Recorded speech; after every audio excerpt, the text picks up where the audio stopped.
Computing Ethics and Society. We will continue Chapter 4, the Intellectual Property, and in this lecture we're gonna discuss the responses to copyright infringement. Let's start with the responses from the content industries. There are many ideas about protecting the copyright of these softwares. These ideas include the following. First of all, putting an expiration date on the software. Second idea, using a specific device called dongle by connected to the computer. Third, preventing the copy using copy protection mechanism. Another, using activation or registration key or product key to be able to use that software, and so on.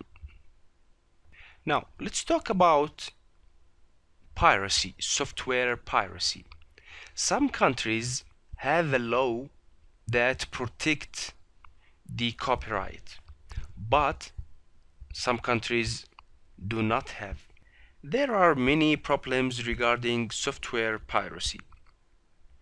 One problem is the intellectual property, although the copyright is not an issue in some countries.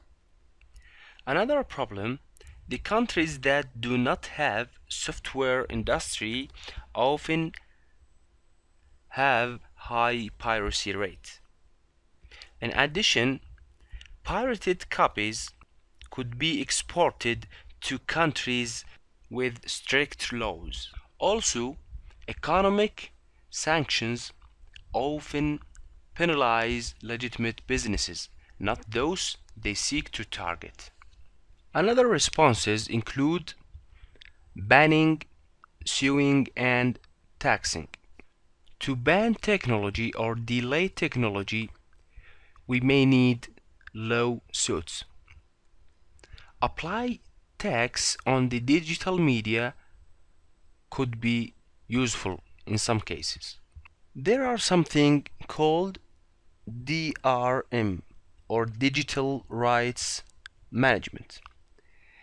This is a collection of techniques that control uses of intellectual property in digital formats. DRM includes hardware and software schemas using encryption. There are flexibility to specify what a user may do with it by the producer. And there are some companies use DRM such as Apple, Microsoft, Sony, etc. In the Digital Millennium Copyright Acts of 1998, they discuss two main topics: anti-circumvention and safe harbor. In the first one, they prohibit circumventing technological access controls and copy prevention systems. For the safe harbor, protect websites from lawsuits for copyright infringements by user of a site.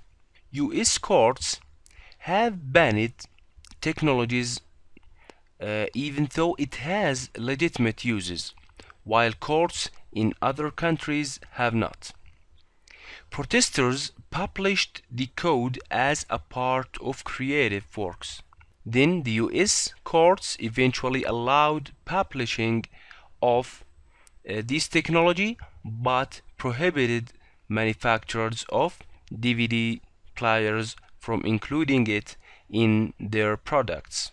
Smart cell phones, tablets, game machine, and other devices have mechanisms to prevent installation of software or use of services that the maker of the device does not support or approve. Cracking such mechanism is sometimes called jailbreaking unlocking or routing. Safe harbor.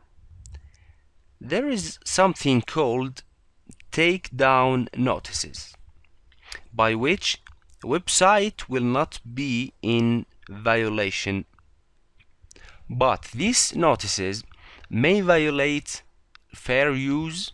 Some have been issued against small portions of video being used for educational purposes. Evolving business models. As a legal mean to provide the copyrighted works to a consumer with low prices in order to decrease the infringement, some businesses make agreement with the copyright owners to make their works available on their sites and share the investment or share the revenue of this work. The last topic we're gonna talk about in this lecture is the cloud storage and copyright. There is a controversial questions about this. The first one is copying legally purchased files to and from the cloud a fair use? Second, will the companies operating the cloud services have any responsibility for unauthorized content their customers store and share? Actually, there is no agreed and certain opinion for these issues. Since the copyright holders do not see what is stored, they don't have the option of sending takedown notices. This is in general all issues in this lecture, and see you in the next lecture. Goodbye.